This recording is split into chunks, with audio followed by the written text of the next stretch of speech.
This is how we make a confidence interval.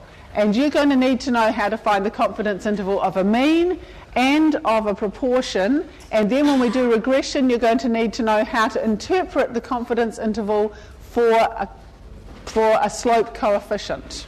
Okay, now all confidence intervals have a thing in the middle, which is then plus or minus, so you subtract from it this other thing, and the other term, so you've got a central value, a thing in the middle, and in this case it's the sample mean, so we follow the blue line down to there. I was having fun with colour this day.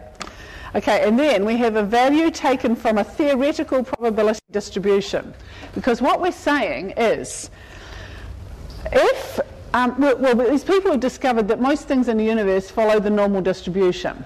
And especially if you've got lots of factors working together, they're going to follow the normal distribution.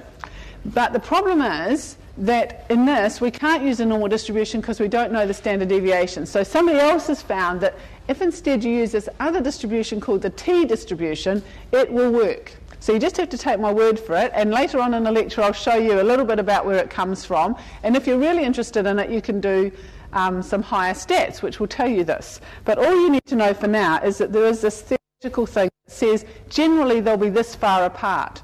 In the same way that when we look at the normal distribution we say most stuff happens within 3 standard deviations of the mean.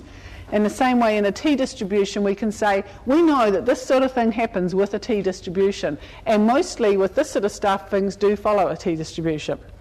Okay, then we have this term here, s over root n, which is called the standard error. Okay, so it's a measure of the variation of the sampling distribution of the mean.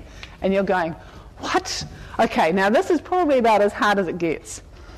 What we're talking about here is that if I had all those yellow pieces of paper here, and I wrote down all of the numbers, I would get this set of numbers over here, because that's actually what I did. Okay, so when I went back to my office yesterday, I got out all the yellow pieces of paper, and I entered all of the numbers down here. So this thing here, 115 observations, so 115 people there yesterday, very good. And so then we found that 13 people said 0. Is this big enough? Yep, okay. 11 said 1, 20 said 2, one person said 18, 2 said 15, and so on. So now what I'm going to say now, okay, we're going to say this is the population. We don't care about the other students who weren't there yesterday. That was the population. I want to know what is the mean number of hours all of the students who were in the lecture yesterday had spent on Blackboard in that week. So this is the population. We know it. I will not be doing any any inference on that, because what I'm doing at the moment is I'm sort of showing an illustration of what the population is, and then we'll see what happens when we sample it. Okay, so this is how spread it is. So it goes from 0 up to 18. You can see this is our histogram. By the way, this is what your histogram should look like, except these numbers are a bit big. Okay, so now I took 2 samples, and the mean of one was 2.9 and the mean of the other was 3.4. Now if I did lots and lots and lots of samples, what do you think the biggest mean I would get from them would be? We're talking samples of size 5. Okay, well, let's go back here. So the biggest mean we could get would be the top 5 numbers here. So it would be 13, 2 13s, 2 15s and an 18. So that would be, the mean would be about 15. Okay, the chance of getting that, like all 5 of those numbers out of 115, is really, really, really, really tiny. So chances are we're not going to get all of the big numbers. Nor is it that likely that we'll get, well, we may get a whole lot of zeros. It is possible that we could get all zeros. Okay, and this doesn't look very normal, and it doesn't actually matter, because if we look at the means, if we did lots and lots of samples of size 5 and found all of the means, they would be normally distributed. That's sort of one of the things that has been found out whenever, and it's called the central limit theorem, and they are not as spread as the population, so the means are not going to have the same variation that the values they come from are. And what do you think will happen to the spread if we take larger samples? Okay, if I took, say, samples of size 20, rather than size 5, would you expect the means of those samples to be closer together or further apart? Okay, hands up those who think closer together.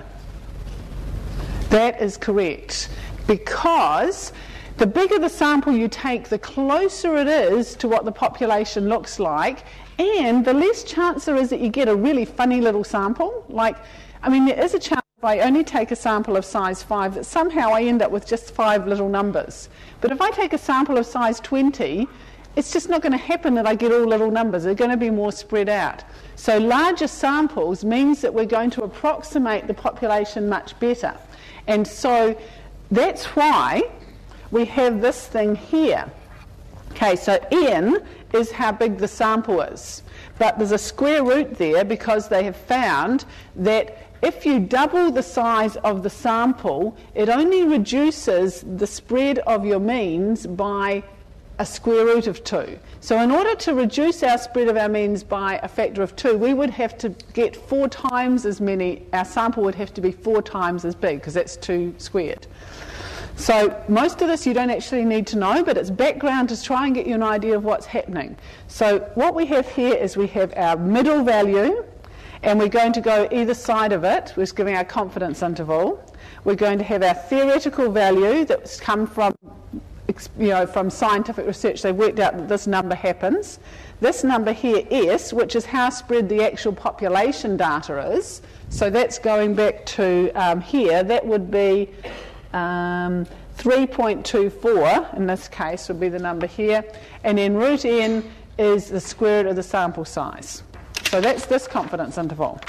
So how you actually find it, you don't need to use that formula, because Excel pretty much does it for you.